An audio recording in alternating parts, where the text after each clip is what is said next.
Hi, I'm dear friends. This is Unity 2D. Let's see today how can we import any PNG file and to make it the game object for your game in Unity 2D. Okay, so we're going to Assets, do right click on your mouse and find import new asset. And here I'm choosing this PNG file. Okay, it's chosen.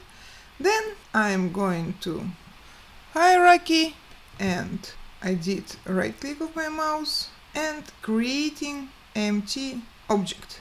Now I have a game object and I'm just clicking on my imported new asset and dragging dropping it to this game object. Okay, it's here, and what I still have to do is to add components. So I will add rigid body 2D, and then you can add collider and scripts and everything what you need.